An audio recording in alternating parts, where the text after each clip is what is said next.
welcome and thank you all for being here this evening. I am just beyond delighted for tonight's conversation on healing through accompaniment, the transformative power of presence and chaplaincy across various contexts, including hospitals, prisons, and beyond. This is the second in the Loyola Institute for Ministry Spring Lecture Series for 2025. So our first one was on Jesus as healer. And then our third one, which will be in April, will be on from lament to hope in communities of faith. And so definitely tune in for that one next month. So wonderful to have so many of you here. It's really delightful to see so many students, graduates, and friends of LIM. We love to call Loyola Rector of the Loyola Institute for Ministry, and I'm also Associate Professor of Religious Education and Young Adult Ministry. I got an unstable connection. Am I back? Good, good, good. So without further ado, I'll do a few initial announcements here tonight. At the end, I will do those that know the circuit, know that Tracey will go on and on about things about LIM at the end tonight, so I won't take up too much of the time in the beginning. But I definitely will talk about updates on a lot of our grant programs that many of you could be a part of. They're very, very much national programs. Just tell you what LIM's been up to and encourage people to study with us if they haven't already done so. So tonight, I am just absolutely delighted to welcome two of our beautiful speakers. The way we're going to run this evening is we will start with introducing Reverend Jeannie Alexander. I will read her bio, and then we will transition to Ms. Lisa Gianturco, who is a M.P.S alum. I will read her bio as well when we do that, and then we will open for Q&A. And so just a quick word about the Q&A once Reverend Alexander gets started. I'm going to change the settings in the chat so that only the panelists and hosts can see the questions. I know that can be kind of hard because you don't know what questions have been asked, but it makes it a lot easier on us if we do it that way. So feel free to use the chat. Well, the Q&A is open. I can see both of them. And you can write your questions as they're presenting, as things come to you. And at the end, we will facilitate some good Q&A in the end. So my dear ladies, are we ready, do you think? Fantastic, fantastic. So absolutely delighted for this year's fantastic spring lecture series on healing. And tonight is on healing through accompaniment in the context of chaplaincy. And so I'm very honored to introduce the Reverend Jeannie Alexander. She is the co-abbess and co-founder of Earth Fire Abbey, an interfaith abbey and farm in Vermont dedicated to restorative practices in earth stewardship and human rights. She's the founder and former executive director of No Exceptions Prison Collective, an abolitionist organization that worked through legal, faith, and educational framework to co-create alternatives to mass incarceration with a focus on dismantling private prisons. She's the author of the amendment to the Tennessee Constitution, which in 2022 abolished all exceptions to the abolition of slavery in that state. She is a former head chaplain of Riverbend Maximum Security Prison and a former attorney. She holds a law degree from Cornell University and a master's in religious studies with a focus on ethics and mysticism. She is a shepherdess, river walker, lover of all things wild, a devoted wife, and grateful daughter. She writes and preaches frequently on the topics of a theology of a holistic liberation, a consistent ethic of life, spiritual rewilding, the sacred work of queer liberation, and resiliency through regenerative community building. So, Reverend Alexander, I welcome you into this gorgeous Zoom space that we have here together, and we are so very excited to hear from your wisdom tonight. Thank you. Thank you. It is so good to be here, Tracey. It's wonderful to be in this space. Gosh, what I hope is that I don't scare anyone away from chaplaincy who's interested in it and is not already doing it. But healing, I think, healing is something that arrives in a lot of different ways. And sometimes that healing arrives through an accompaniment of very dark times to accompany someone in places where people don't want to go.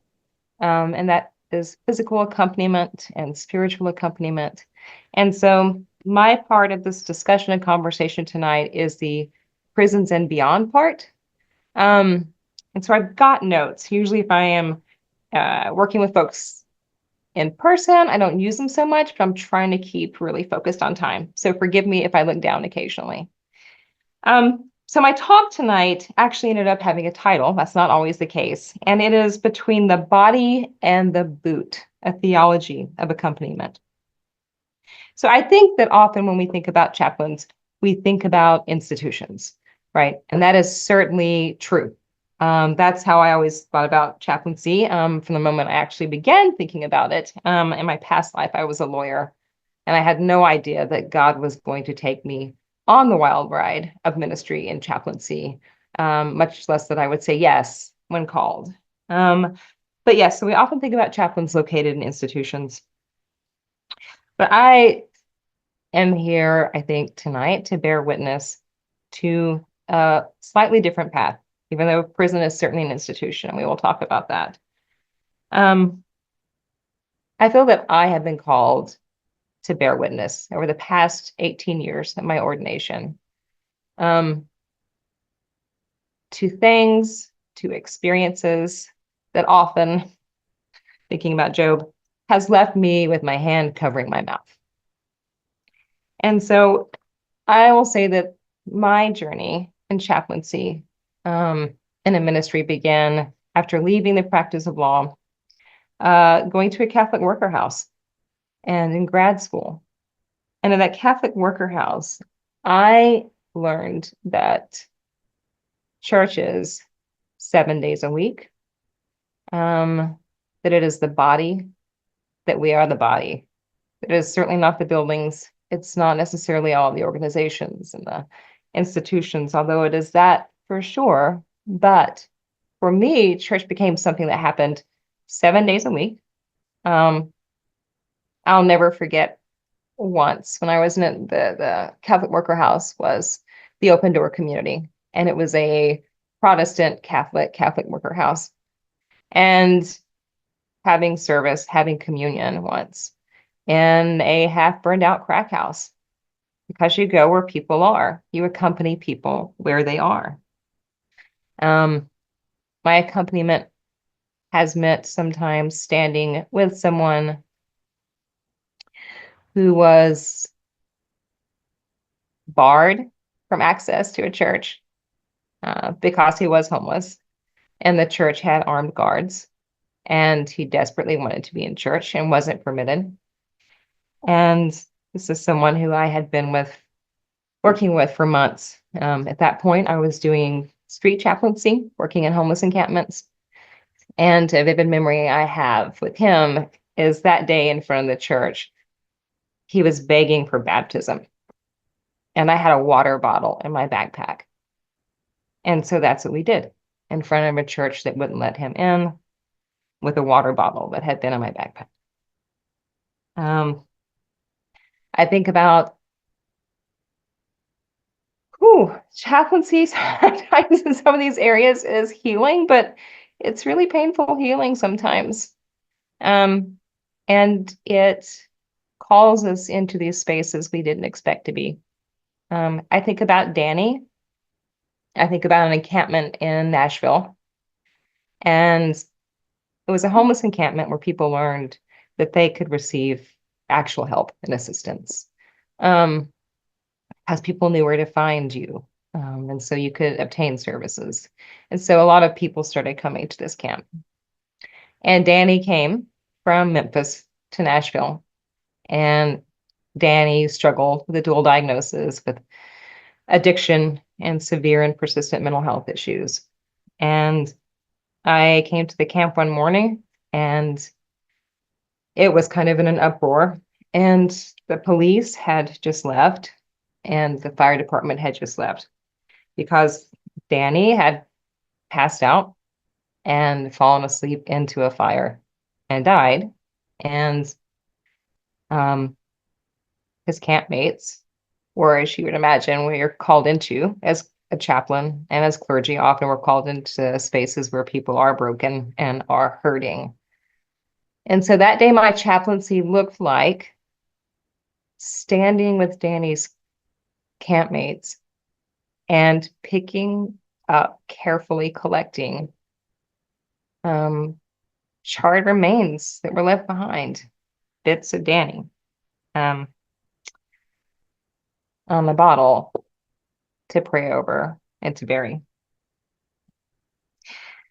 Chaplaincy for me has looked like being the head chaplain at a men's maximum security prison, called to that chaplaincy through work on death row. Now, mind you, I've always been very consistent in my opposition to the American prison industrial complex.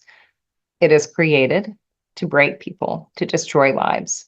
But I was there doing volunteer work on death row and was having the most amazing experiences and encounters with Christ of my life. Later in life, it used to really sort of irritate me when we would get volunteers to the prison who I would meet with and have a discussion with, and they were informing me that they were there because they'd been called by God to bring Jesus into the prisons. Wow, you know, Jesus is already in the prison. You're being called to have an encounter with Christ. But you couldn't really say that because you have to let someone have their experience and their own encounter. And that's often what happened. But being called to chaplaincy by guys I was working with on death row, when their current chaplain was getting ready to retire, they said, you know, you have all the credentials. Why don't you apply? And I thought, this is crazy. They're never going to hire me. I'm a lawyer. Like, I'm an ex-lawyer. Who would hire an ex-lawyer to come into a prison system to see everything that is wrong with it? Like, I would be scared to do that if I were running the prison. At that point, I had been arrested for civil disobedience a number of times. I'm like, good grief, I'm a lawyer and I have a record. This is never going to work. But, and I also explained, and moreover, I'm absolutely opposed to the death penalty and I can't work for this system. To which they all responded, that's great, chaplain. We appreciate your values and principles. Could maybe you come in so other people could come in and they could see that we're human? And so I answered the calling in that way. And they, strangely enough, hired me. And I was there for 5 amazing years. Being a chaplain has also taken me into spaces of standing in solidarity during the racial justice uprisings of 2020 in 5 different states, being assaulted and tear gassed and hit by cars twice.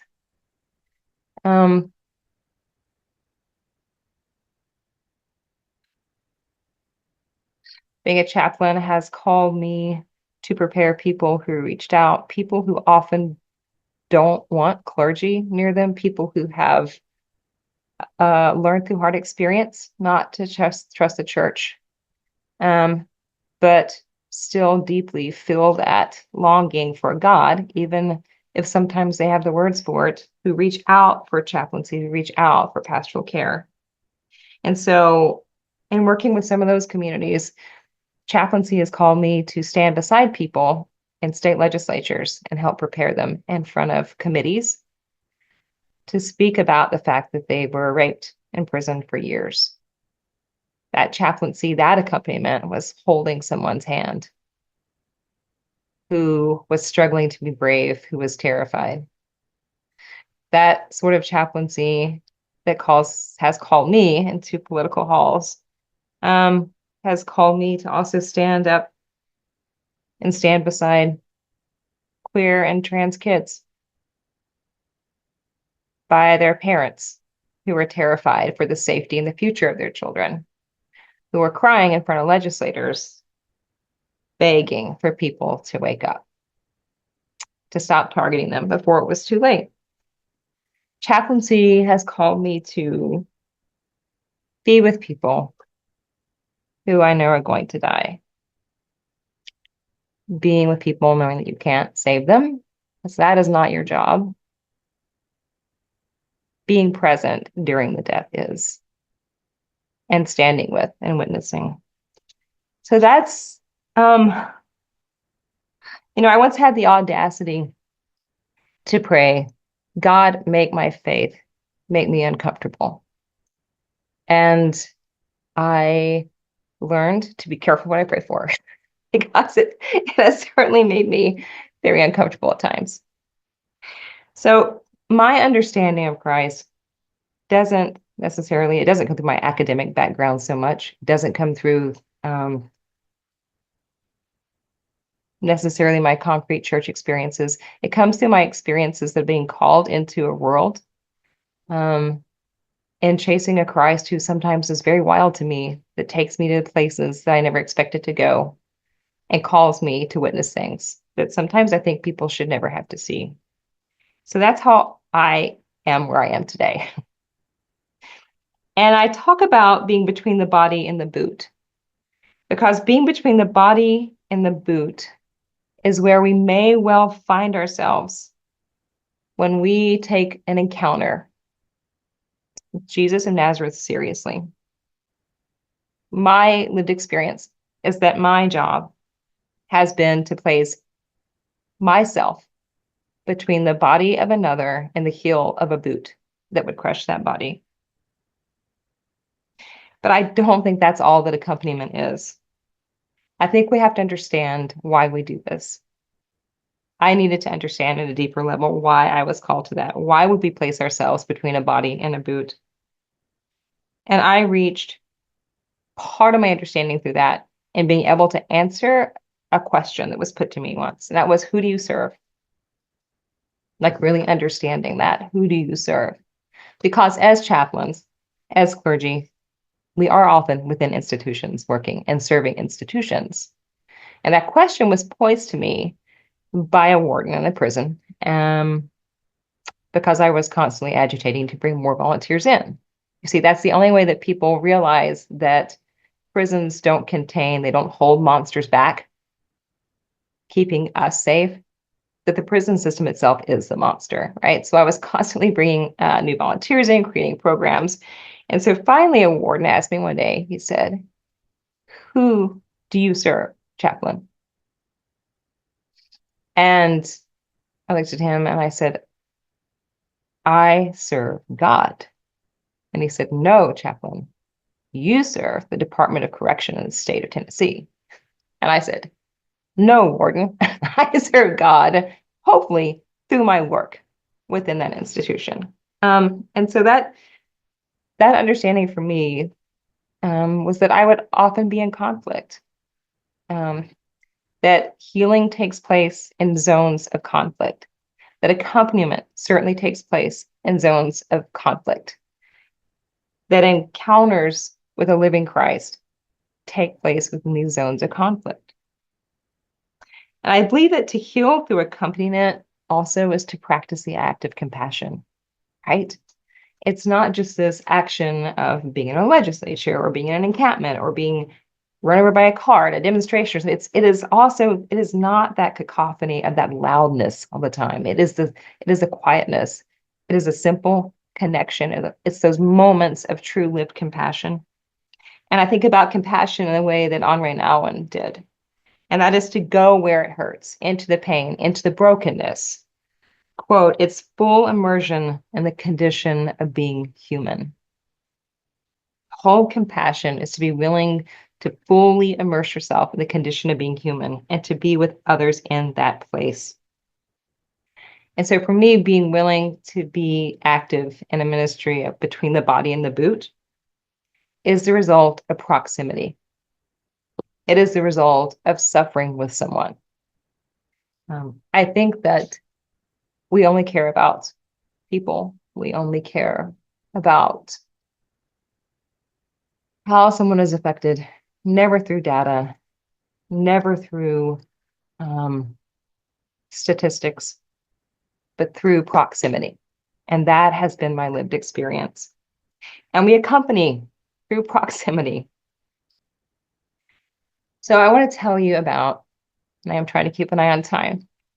I want to talk to you about Sean and about what being proximate looked like to me and what an encounter with Christ looked like to me once in prison. Sean was someone who was tortured from the time he was a child and was someone who was constantly in pain. And he was someone who was also constantly reaching out for healing. And Sean and I spent a lot of time in prayer. And Sean was also often very violent in a way that was usually detrimental to himself. See, his body was covered with scars, like deep scars of self-harm. And so I was called to the clinic one day because he'd been taken there because he was suicidal. And I was told by the staff, you don't have to come down here, chaplain. He's just going to try to keep you here as long as possible, to talk to you on the door, keep you from doing more important things. And I don't know what could be more important, right? I'm thinking, been responding to this call with someone who is suicidal and is in the clinic. So I go in, and I was still fairly new.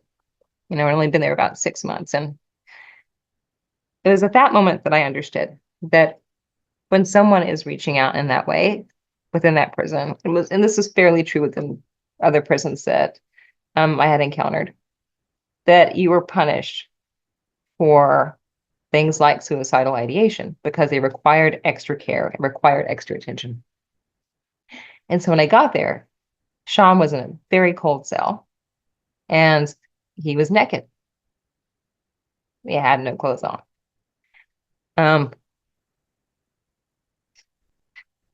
I see when you force speak into a company with someone, when you are proximate to people, their dignity matters to you. And that's something that I have learned, that proximity is about more than physical space. There are people who are proximate physically to other people all the time, and they continue to dehumanize them. But Sean was there and in that space, and he was cold because they keep clinics intentionally cold often.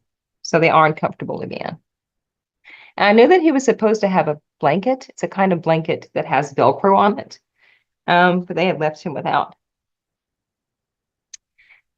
And it was in that moment when I was there, and it was awkward, right? Because I'm like, I want to avert my eyes because I want to maintain his dignity. And Sean began to scream, "Can you see me? Can you see me? Like, will you look at me? Will someone see me?" And I did. Um, and I really heard him and I really saw him. And in that moment, accompaniment meant demanding that Sean get a blanket, like the most basic human thing you could do for someone, give them a blanket. So I think that this call to accompaniment is a call to walk alongside those who God places before us. And what I've learned is that it's a call to admit our ignorance in the face of that which we don't understand. I didn't understand Sean's experience. It had not been my lived experience, but I was called into a space which was a very holy space. It's interesting how these places of pain and sometimes violence and dehumanization are often some of the most holy spaces. And I learned that we don't have to have the answers all the time, and we often won't have the answers. And that to encounter with love and empathy is an agreement to have our heart broken. So I think that many of us understand our faith, our calling as Christians, as Catholics, is a calling to a faith in action, and certainly to accompany those who are forced to the margins, who are targeted by governments, is an exercise of faith in action, to amplify voices, to challenge powers and principalities. Yes to all of that. And it's the encounters with love and the discernment with empathy and faithful responses that often lead us to a place where our backs are against the wall. And I want to be clear, this is not where this talk is necessarily headed, but our backs against the wall is exactly where I think this current moment in time is taking us.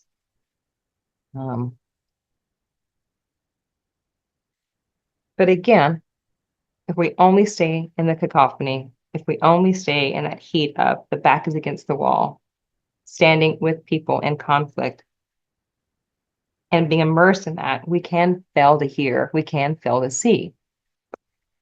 So for me, part of chaplaincy work was being able to be in those spaces and also to enter moments of silence and deep contemplation.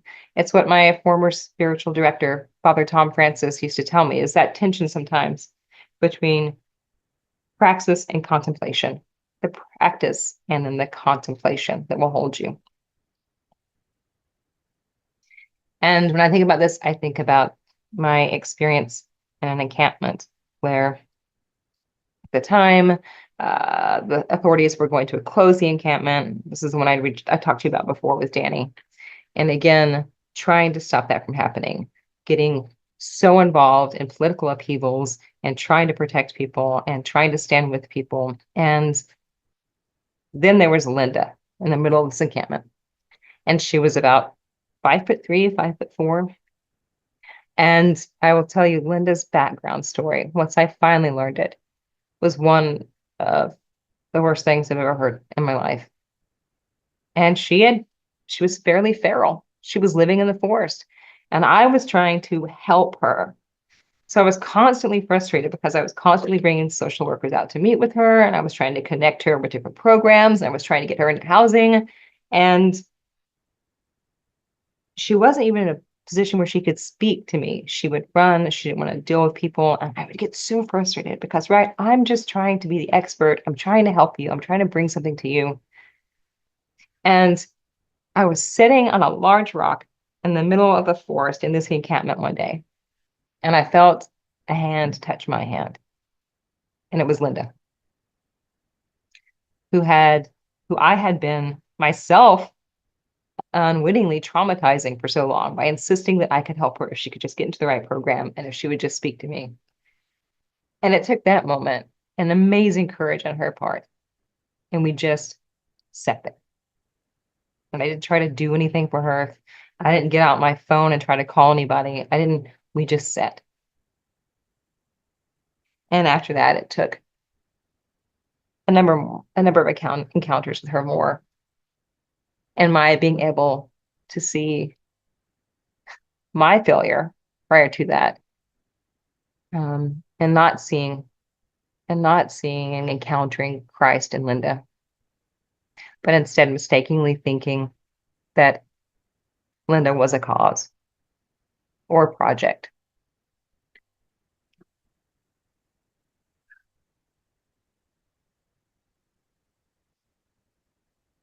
It's hard sometimes with this. Time is always a thing.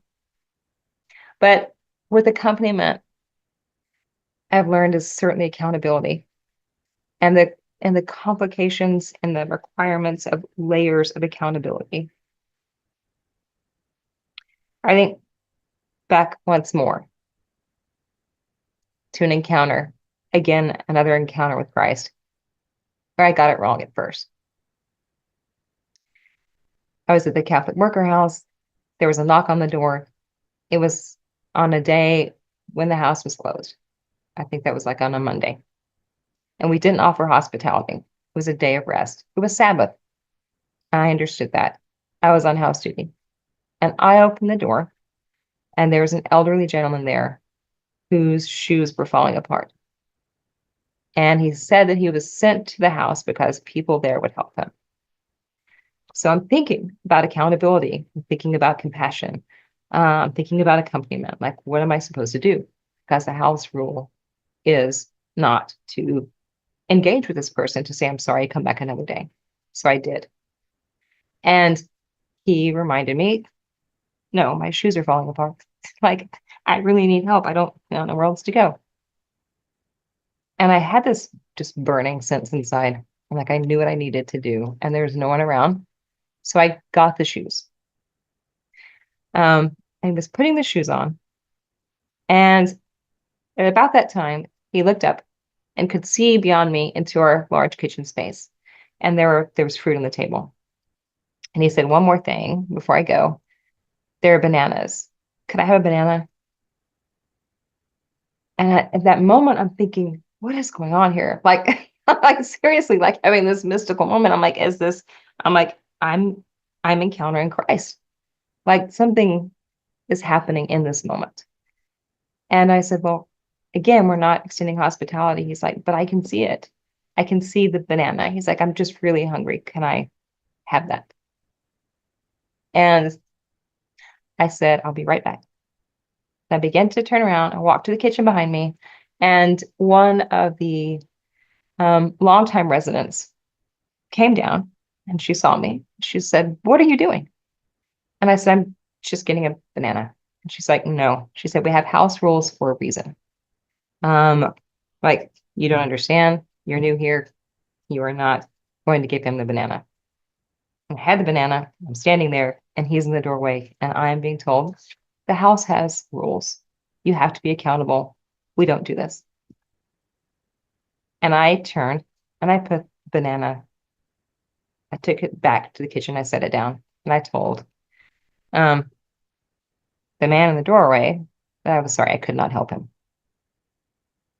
And I thought about that for a long time. And I went to confession about that more than once. That is the thing about accountability, right? Is that I was accountable to the household. And that house was doing the work of God on earth. I saw it every day, like the hands and the feet, right, of Jesus, which is what we're called to be. And also, I was directly accountable to the man in the door. And so that accompaniment often has us wading into layers and layers of accountability. So I think that chaplaincy and work in ministry, whether you are a priest or if you are a sister or a brother, if you are a pastor, if you are a chaplain, a lot of that is understanding and sitting with and working through the layers of accountability and how we accompany someone authentically. And to remember that God is God and we are not, and we will all sin. I have so much more to say about this. I'm also concerned about going over time. But accompaniment is also radical hospitality. And to remember it is radical hospitality that we're called to. And all the different places, the liminal spaces, the concrete areas, the prisons and the streets and the houses where that may occur. So I am grateful for these last 18 years of my life. I am grateful for all the hours of accompaniment, for all the times my heart has been broken. I am grateful that my faith has made me uncomfortable. And I'm grateful to be here with you tonight.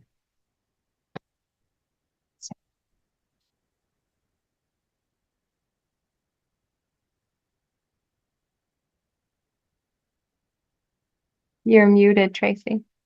And thank you so much, Jeannie. That was just beyond moving. I really, I felt that bookend that you had there, from your beginning to the end, that, you were called to be uncomfortable, and that these stories that you shared with us so eloquently show that chaplaincy and accompaniment itself will take you into spaces where Jesus was, in his ministry. And I felt that very acutely in the stories that you shared, and I'm so grateful for your willingness to share those with us.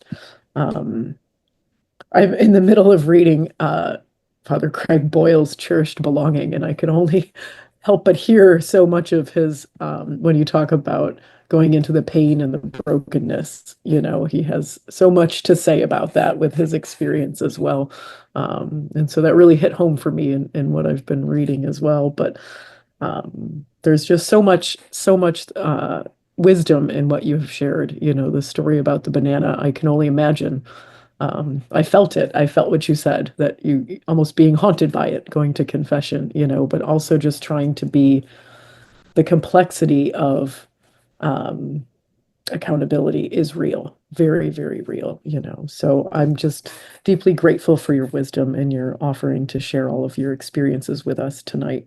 And grateful for your work and your ministry, and that you have answered this calling so profoundly, this deep, deep calling from God. So thank you very much. Lisa, you are welcome to put your camera back on, and I will go ahead and introduce you next if you are ready. So joining us also this evening, for our alumni responder portion of the night is LIM's very own graduate, Lisa Gianturco. Her professional journey is a profound transformation from chemical engineering to pastoral ministry. For 15 years, Lisa navigated the complex world of chemical engineering with precision and expertise, bringing the same analytical rigor to her technical work that would later characterize her approach to pastoral care. After dedicating herself to her family and raising her children, Lisa discovered a deep passion emerging through her involvement in her parish's social justice and volunteer chaplain ministries, sparking a transformative discernment process. Her pursuit of a Master of Pastoral Studies at the Loyola Institute for Ministry was a deliberate and strategic step towards professional chaplaincy.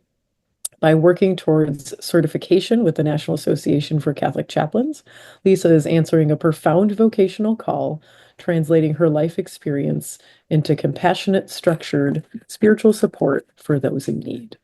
So, welcome, Lisa. Thank you so much for being with us this evening, and I leave it to you, my dear.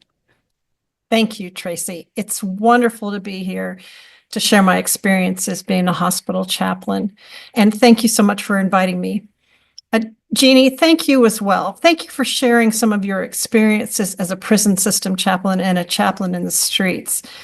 I had to take a moment there at the end, just with a deep cleansing breath, because your witness, your ministry is just incredible. Inherently social creatures, we experience deep emotional distress from loneliness, arising from an unmet need for connection and belonging, which is a core aspect of human survival and well-being. We are designed to live and love in communities. When these ties are severed, we struggle to thrive or even to survive. It's terribly difficult to empathize or even understand what incarceration does to the human spirit. The brokenness, the anguish of disconnection, the loss of personal agency. Your work to reveal these experiences of those within the system through expanding volunteer services is both innovative and laudable. And I appreciate you sharing that with us, how creative you are and how creative you've been in ministry. As Dr. Ryan offered during his talk about Jesus as healer, healing is not just about curing illness or easing pain. It's about restoring people to wholeness, body, mind, and spirit. It is a process. The medical community is moving towards a more holistic approach. It was while working on the front lines of the AIDS epidemic in the 1980s that a physician, Abraham Verheerse, decided to drop what he called a conceit of cure, opting to refocus on healing instead, stating, even when there is no cure, but by which I mean a coming to terms with an illness, we need to help find some level of peace and acceptance in such a terrible setting. Another doctor, Daniel Pomerantz, describes his goal as improving a patient's journey regardless of the destination. Sometimes we're able to cure. However, many times, particularly in palliative care, I can help with healing by making a road which is rough smoother, or by helping someone to find a new destination or a new path to an old destination. Chaplains are the interdisciplinary team members with whom the medical community collaborates to help address the spiritual and emotional concerns of patients and families as they navigate the twists and turns of their journeys. Beyond the obvious physical stressors of pain and discomfort, a stay in the hospital can also present significant emotional and spiritual challenges for patients, including feelings of vulnerability, uncertainty, and spiritual distress, which often require support and resources to navigate. Hospitalization can raise profound spiritual questions about life and death and disrupt a person's sense of purpose and meaning, leading to feelings of emptiness and despair. They may struggle to find comfort in their faith or spiritual beliefs.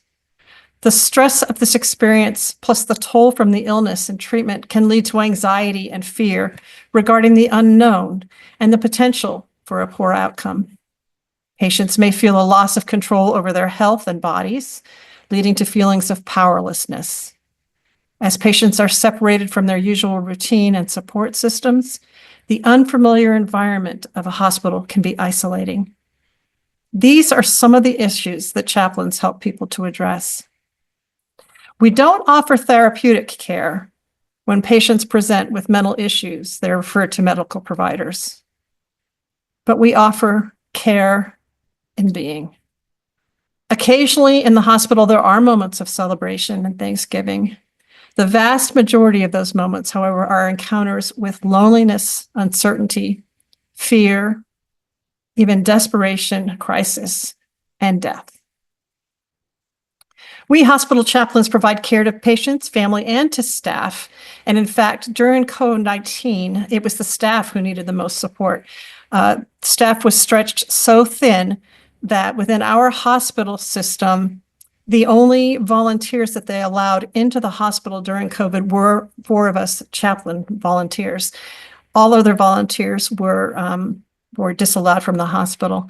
Staff was stretched so thin in terms of just providing the medical care that they could not provide the spiritual care needed. So it was about 4 months into the system, into the pandemic, when the hospital just finally decided to allow chaplains to service, to visit, and be with patients who were COVID-19 positive. What does that process look like? It's actually the care seeker, the person seeking spiritual care, who guides the process itself. We chaplains provide a neutral, reflective process and a presence while practicing deep listening and reverent acknowledgement.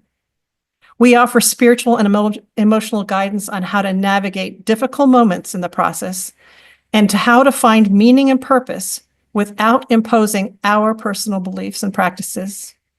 We assess and ensure that their spiritual needs are met, and we provide resources, referrals, prayer, and religious rituals. We also serve as advocates, helping them communicate their needs and values to their healthcare team.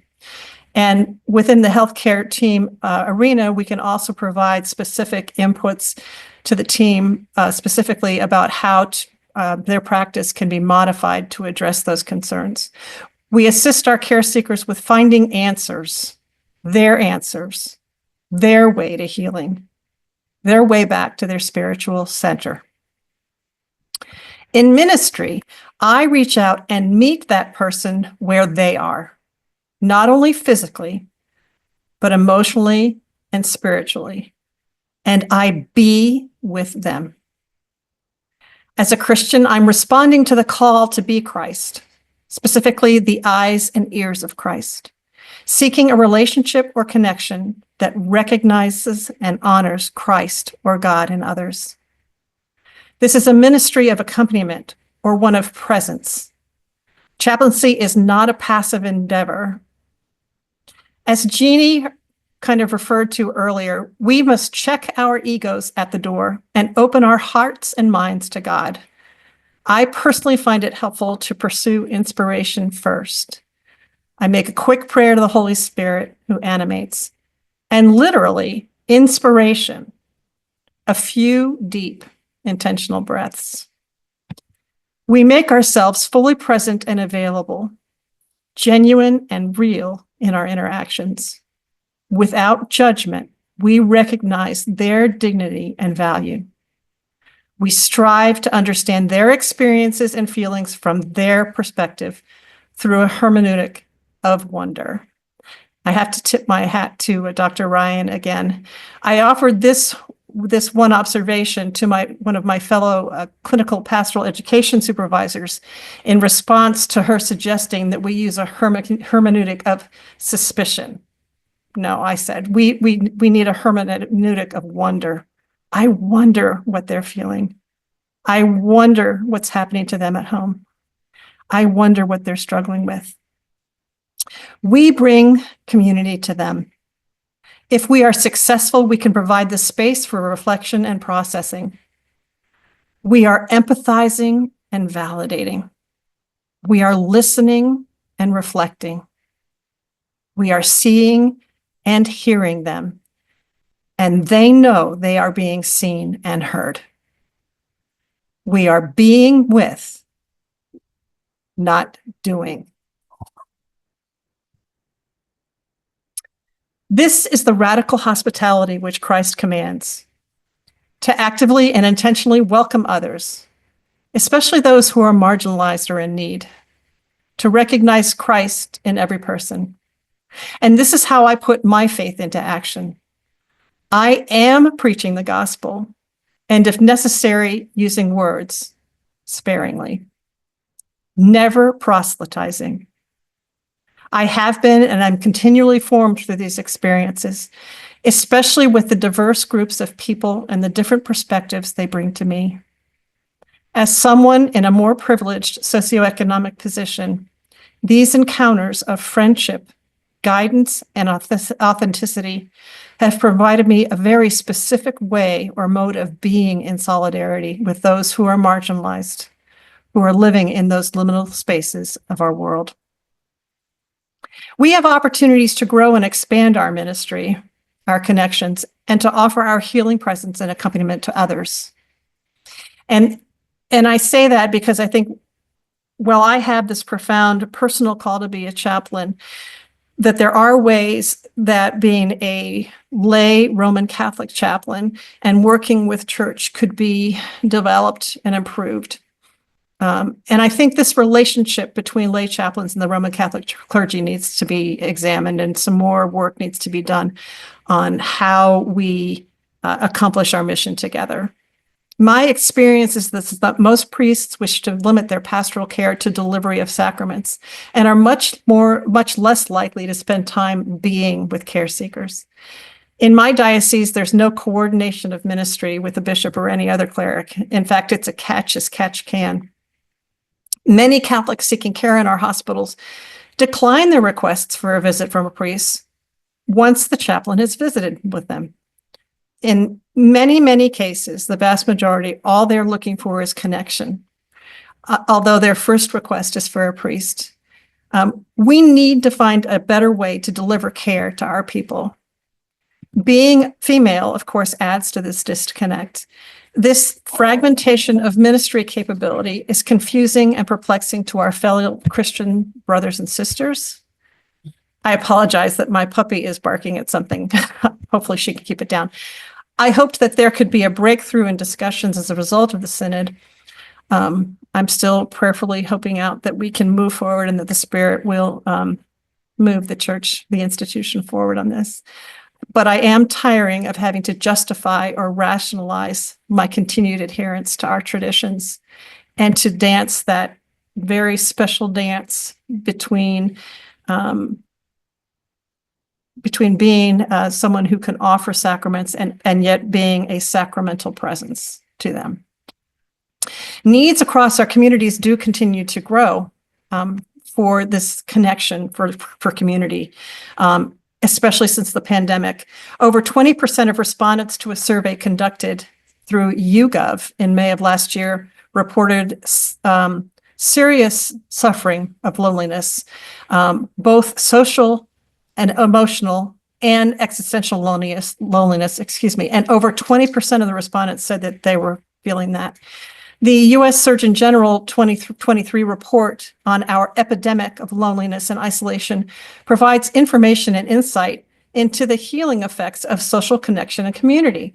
So even the secular world is recognizing that connection and community, being one, being in communion, is an important part of being human.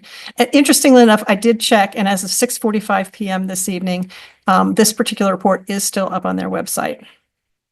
It suggests that loneliness and lacking connection can increase the risk of premature death to levels of comparable to smoking 15 cigarettes a day, which is about 3/4 of a pack. I had to look that up. Physical consequences include a 29% increase in the risk of heart disease, 32% increase in the risk of stroke, and a 50% increase in dementia for older adults. which is defined as individuals age 65 and older. Phew, just made it. Healing through accompaniment and helping to reintegrate people into the community needn't be limited to institutional chaplaincy. Many Christian parishes offer ministries dealing with specific types of spiritual needs like grief and Eucharist for nursing homes and those who are homebound, to name a few. Leaders should consider adding a ministry of accompaniment to the parish, a pastoral care milieu. Stephen Ministry offers a proven and effective way to organize, equip, and supervise a team of congregation members called Stephen Ministers to provide high-quality, one-to-one Christ-centered care to the people in the congregation and the community. Stephen Ministers are lay congregation members trained to provide one-on-one care to those experiencing a difficult time in life, such as grief, divorce, job loss, chronic or terminal illness, or relocation. They come from all walks of life, and it was my participation in this ministry that served as a springboard for me into chaplaincy. Lastly, as individuals, we can have an impact and develop meaningful healing connections with others. In a February 14th post last year, the Staff at America magazine offered suggestions for Lenten practices for individuals to take on. Just one moment. I'm going to share this for you.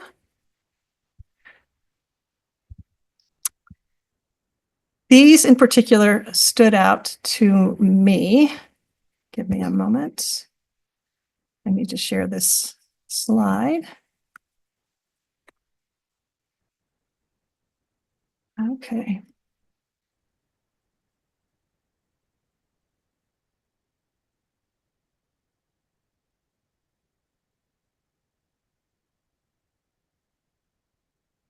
Okay, Tracey, is it up? Yes, now it is. Wonderful. So it was these two that stood out. Consider the following.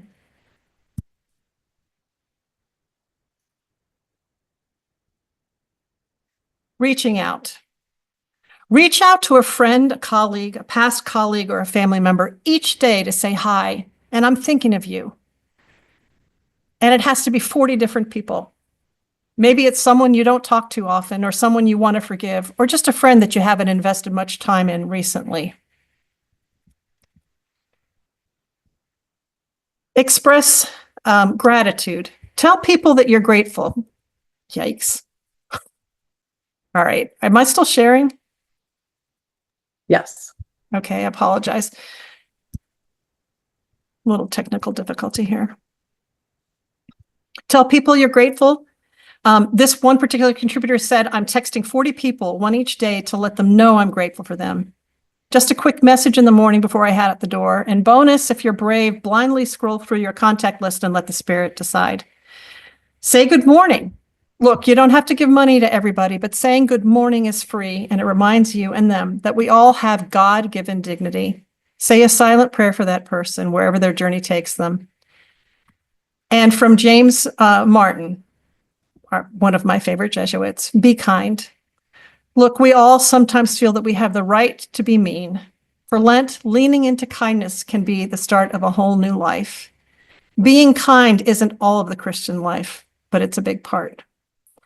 And then I apologize for interjecting this politically, but remember, pronouns do matter. We need to acknowledge people for who they are and walk with them as they are. Thank you.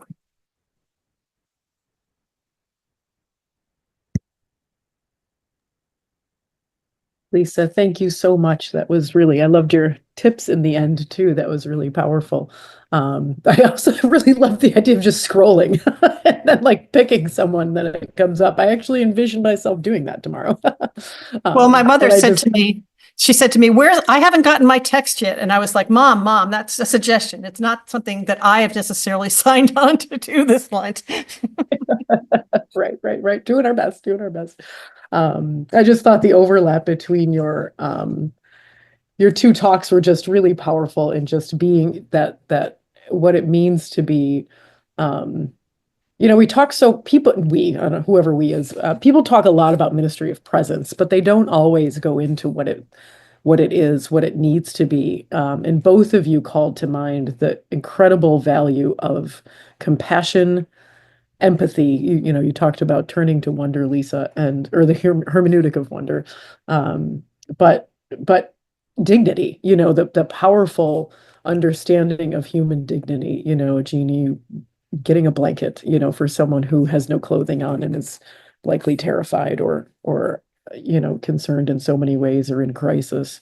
And so I think you both, there's a lot of comments coming through the chat, and just so everyone remembers, these are just for the host and panelists, but a lot of gratitude for the two of you sharing your stories. And I want to definitely offer space for that, and just sit with that deep gratitude that you have been willing to do this with us today. So um, I also want to turn over to some Q&A. We have a bit of time left, not tons. We'll probably go about 10 minutes over for those that want to kind of hang out with us a little bit longer. But we have a few questions that are coming through. One that I thought of myself that I think I see Maria has a question kind of similar. And so I thought maybe I'd put these two together and see how you, either one of you, both, however you feel called, where'd Maria's go? Yeah, she wrote, "Can we help someone heal while we're going through a healing process?" And my question was kind of similar. I wondered, how do you strengthen yourself for this journey spiritually? What interior dispositions and spiritual, and maybe when have you felt not ready and ready? I don't know. So I just leave that up to you. Ready to be answering this call, and maybe times when that you were not strong enough, or maybe that's not a thing. I will stop talking. I saw that question too, and I like that. I think it's a really important question. And I think that the answer, for me anyway, I think the very human answer has to be yes, or no one is getting healed. One, I don't know how much that is me doing the healing. As I think sometimes the healing, again, the importance is being present, being like really present. Like Lisa was saying, it's one thing to be silent and to be with someone. It's another thing to actually listen and be present. And I think that you can participate in that kind of healing, to stand with someone in many different ways while you yourself are healing.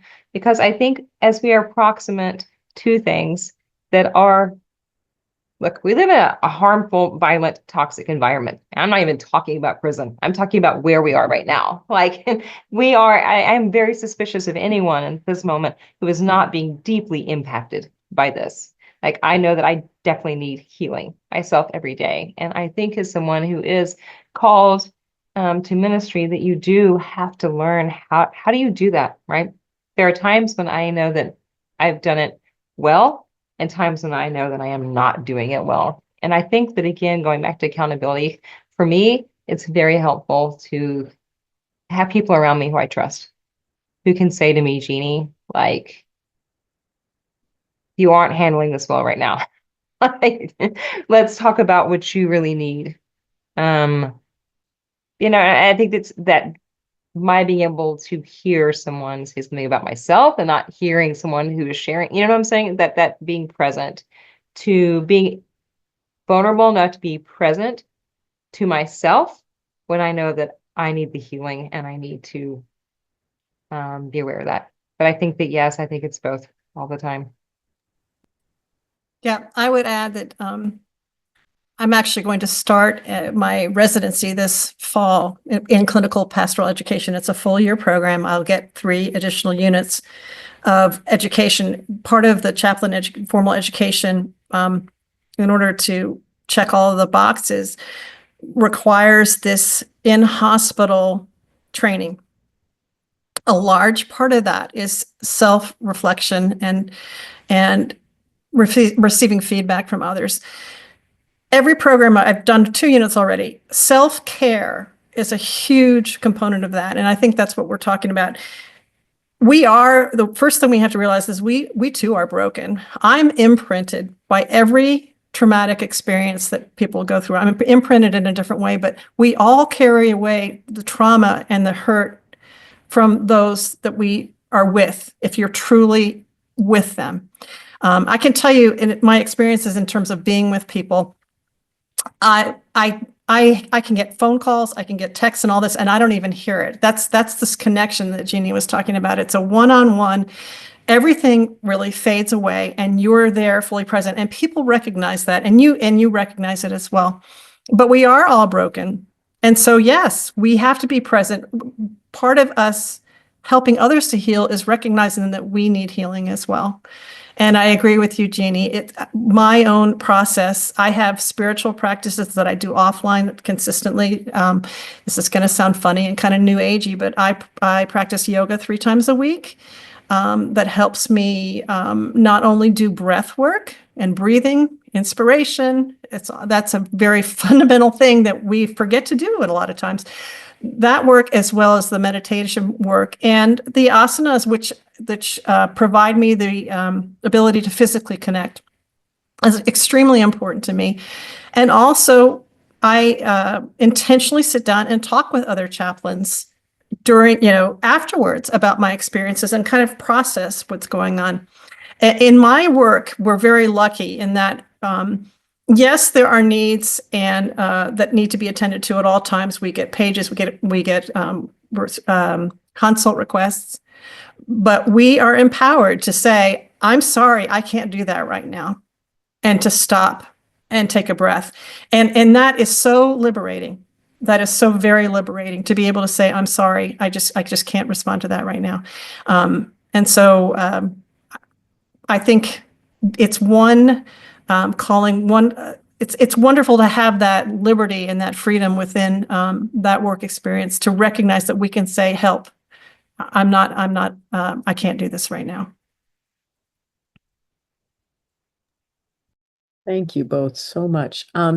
We do have another question from Alexandra, which is kind of about maybe one of you or both of you have some experience with this, so I thought we'd throw it out there. So she said, "Thank you so much for sharing your experiences. She is in discernment right now for the priesthood in the Episcopal Church and feels strongly called to military chaplaincy in the midst of it. She has gotten pushback and questioned on having a call to chaplaincy, saying it's too specific and needing to be more open. Do you have any insight on how she can faithfully express and pursue her call while still communicating that she's indeed open to the movement of the Spirit?" Any experiences or thoughts on that?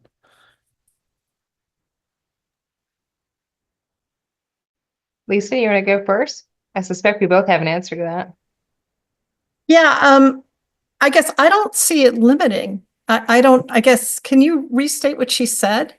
Her question? She was suggesting that going into military chaplaincy would somehow be limiting? Wow. So That's what she's been told with her desire to become, or her calling to become a priest in the Episcopal Church.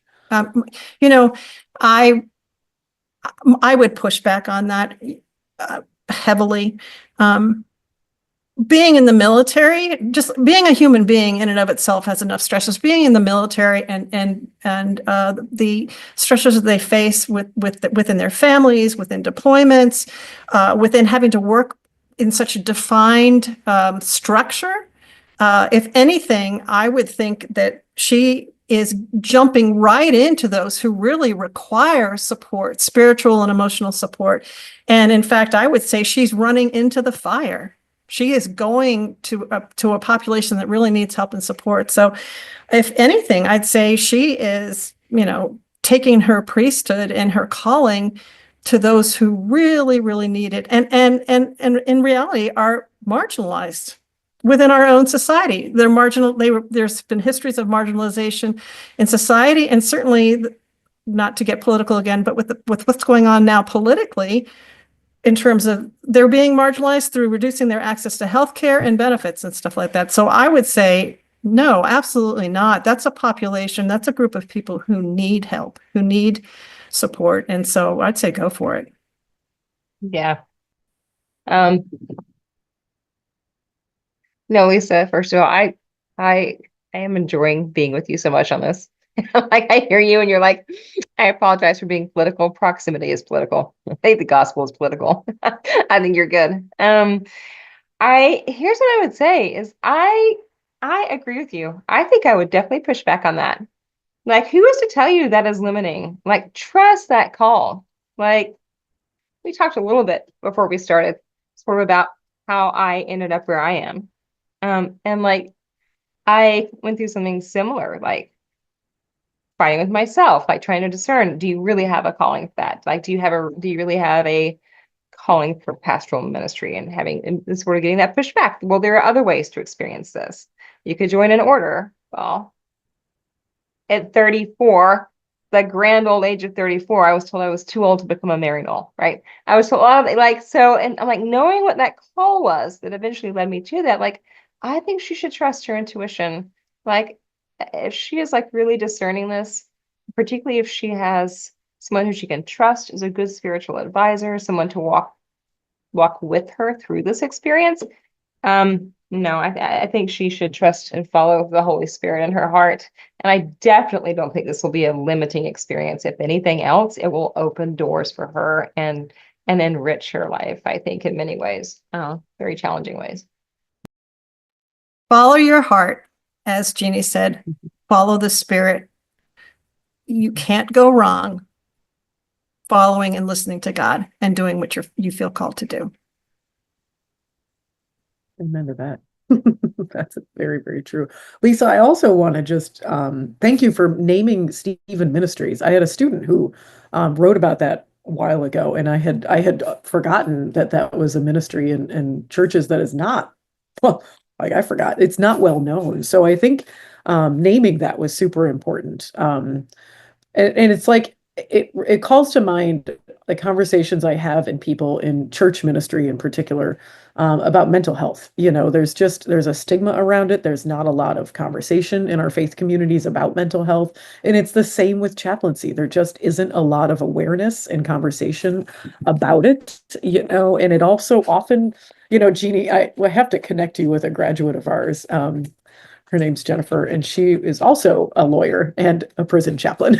And she's either between here and New Orleans or well, the greater New Orleans area and Texas, where her practice is. But I think you two would be pals. But any case, her capstone paper was all about, you know, it was actually engaging in prison ministry during COVID, and she wound up doing some really fantastic reflection and testing on what can be done when she was not allowed in. You know, the prison that she was going to wouldn't let chaplains in at the time, which is maybe most of them, I'm not sure, but and so how to accompany and also help these, it was men's prison, help them through rehabilitation and getting to know a faith community if they're coming out, you know. And so she wound up having developing kind of like a newsletter where she would work with those that were incarcerated to share their stories, and then she would share those with the parish, and so that they would be prepared for them when they would be coming out. And it was almost like, you know, pen pals in a way, but it was a very safe way of helping people in the pews understand this ministry and understand exactly what you said, Jeannie, that these are not prisons are not monsters we're keeping to keep us safe. The prisons are the monsters themselves, you know. And so any good advocacy work that we can find, anyone that's on this webinar, that we can actually elevate the role of chaplaincy. And like both of you had mentioned, especially Lisa, you talked about the role of women, you know, and you both mentioned the challenges between being a layperson and being a clergy, you know, or people that can offer sacraments versus the sacramental presence and things like that. We've got to work on that. You know, it's Lisa, I think you shared it just so authentically. You named the fact that people are lonely and they're looking for someone to sit with them. And in all of my capstone experiences with students that are involved in chaplaincy, and this is not, you know, 100%, but it is a very common comment that I hear people say, is that they're people, just like what you said, Lisa, people are looking for a priest, usually male, you know, and depending on their denomination or order or whatever. But and the priest, if they come, and there's some dioceses where that is not common, that they even show up at all. The prison or the hospital chaplaincy ministries for clergy in a lot of Catholic dioceses is the bottom of the rung of asking for priests to do things. Or if it's on a rung, you know, unfortunately. And so they do typically come, give sacraments and leave, you know, and So there's a lot of stigmas around the gender of all of that and the ordained ministry of all of that, and things like that. And I think that this webinar is a powerful testimony to start breaking down every day those assumptions and those stereotypes and misconceptions about what chaplaincy truly is, and can be. So I just want to thank you all so very much. I'm mindful of our time. Reverend Alexander, Miss Gianturco, the chat is filled with those. I'll open the chat so everybody else can start seeing things if they would like to. But the chat is filled with gratitude for you sharing your stories, and we at LIM are filled with deep, deep gratitude for your willingness to join us and share your stories of encounters of endeavoring to be Christ with people and encountering Christ with people. There was a big hands up, Lisa, Jeannie, when you said, we're not, I say this a lot myself, you're not bringing God to anybody. God's already there. You're not bringing Jesus in the prison. Jesus is already in that prison. And if we in ministry could think more along those lines of how will I go out every day and encounter Christ instead of how will I go out every day and bring Christ, that changes your entire way of being and doing. And I think that's a beautiful challenge to everyone, So I thank you all so very much. It is now time for the LIM show and all of my announcements, but I'll try to be really quick. I do want to let everyone know that we have just a whole ton of initiatives that many of you know about. One that is really ongoing. We have several that are ongoing. We have our Pathways Towards a Thriving Parish project, which is really, has evolved. The timeline has shifted. Possible that I froze, so I apologize if that happened, but my unstable connection came up again. But if you're interested, please just contact me. I would absolutely love to talk with you about our Pathways program. It is rooted in synodality and deep listening as a way of being church so that we can now thrive as parishes. We have a conference model, so if you're just one parish, and you're around in June and you want to go to Chicago or Baltimore, we'll fly you and a couple people from your parish there to go to this workshop. If you are, let me know where you live. We have some regional models. We've got a group, I think we're starting in Phoenix and Brownsville. So we in Virginia, we have places where, hopefully New Orleans. So just if your parish is interested, there's still some time. If you could get your thoughts together on that before the end of March. If not, we're going to hopefully run a second cohort in the fall. So please kind of follow us on Facebook and all that kind of stuff and kind of see what we're up to there. I also want to talk briefly about our Haciendo Caminos Fellowship Program. We still have a few fellowships available for anybody who is a young adult, so that's in their 20s and 30s, who is very deeply committed to and interested in working in Hispanic ministry and wants to get a master's degree in pastoral studies or religious education. The fellowships are paying full tuition. They are grant funded, and that grant funding will run out, so your time is limited. Join us now. We have this fantastic Hilton Grant project called Flourishing in Sisterhood.